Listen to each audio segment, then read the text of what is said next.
Good morning. I'm heading off on an adventure this morning. Do you want to come with me? Today I'm heading over to Hidden Pastures Luxury Fiber Farm and I am so excited. This fiber farm is one that I actually visited for the first time during the New Jersey barn crawl a couple years ago. I have a video all about that. During that barn crawl experience, I bought some rolags from them and they were just the most stunning rolags I have ever spun from before. And my thing is, like, when I see someone who's really good at something and like they make a product that I'm super happy with, if they have a class, I really want to take that class just because I want to learn what it is that makes their product so magical, just so I could like understand it better and then maybe apply some of that own magic to my own projects. So today I'm heading over there for a carding class. I believe we're going to be doing drum carding, blending board, and hand carding? I don't know though. I'm open to literally any experience they offer. I am so excited. We're gonna play with fiber. We're gonna hopefully see some animals. It's gonna be a beautiful day. So let's go. After my long drive up to Hidden Pastures, upon arrival to the property, I was immediately greeted by the most gorgeous and absolutely giant puppy. Then we headed into the studio where all the magic happens. There's something so magical about working with fibers and then also having the chance to literally look out the window and see those same animals just peacefully grazing in a field on a beautiful sunny day. We started our fiber adventure with a whole alpaca fleece, which was very recently shaved off one of those beautiful alpacas outside. And we talked about how to skirt, clean, and pick the fibers to prepare them for spinning.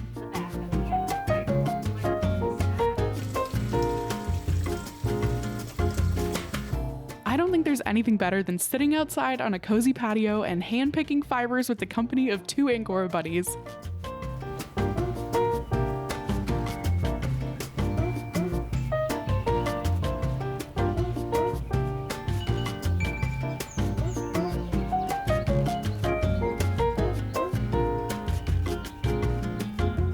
Then we talked about all of the different types of fiber animals that were on the property and how the fibers differed from one another, which was extremely interesting to me. And then we picked a few fibers to add to my rolags. We added some wool from a blue-faced Leicester sheep, wool from a merino CVM cross, and some mohair from an Angora goat.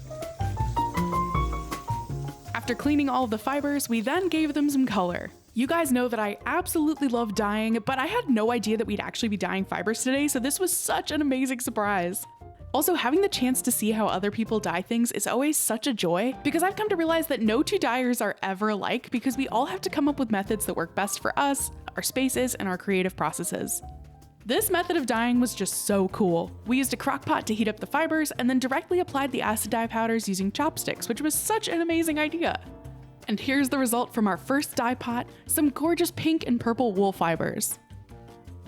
We then dyed some BFL and mohair locks using the same method, but this time with some mustard yellow and deep blue dyes, which we mixed to create some yellowy, greeny, mermaidy goodness.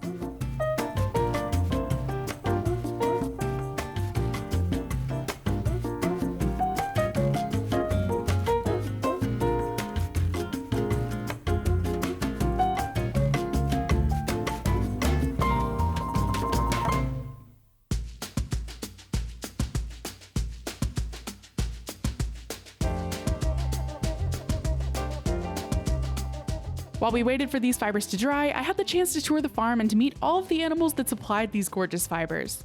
First, we said hello to the yaks.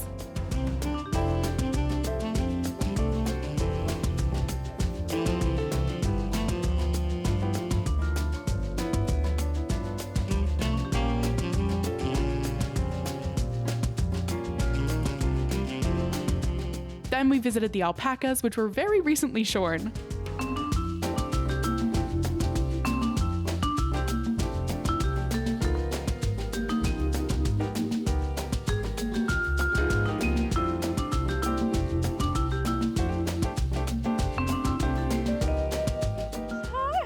Oh my god. Next up, we saw the Angora goats, which might be my favorite of the fiber animals. They are just so silly looking, like curly little aliens.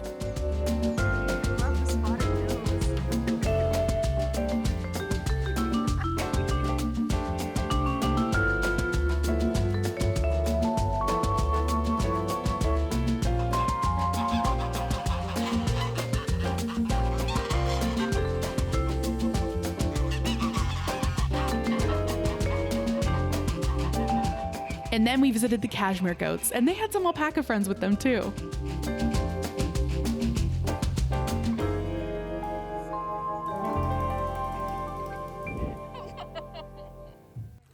Back at the studio, we started carding all of our fibers to get them nice and aligned. This was my first time ever using an electric drum carder, and oh my gosh, it is just so satisfying and mesmerizing. I could literally sit here and card all day.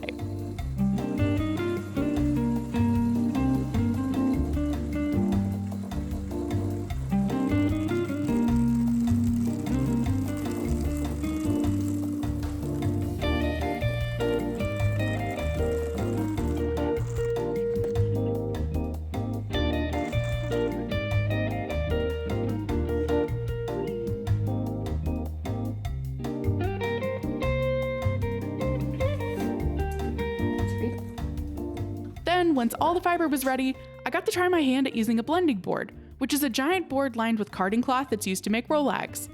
I actually do have a blending board at home. I got it years and years ago as one of my first ever fiber prep tools, but for some reason it just didn't click with me. So I was really excited to give it a go again with some expert guidance, and I will say I had a lot of fun doing this.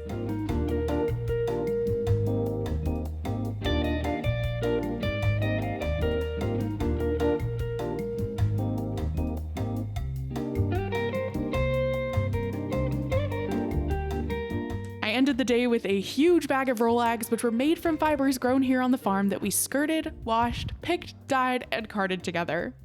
And of course, since I love working with the Hidden Pastures rolags so much, I snagged a few more to take home with me. By the way, I just want to be super clear, this video isn't sponsored by Hidden Pastures. I paid for this class myself, and I asked if I could bring my camera along purely because I wanted to share the joy of the farm to fiber experience with you guys.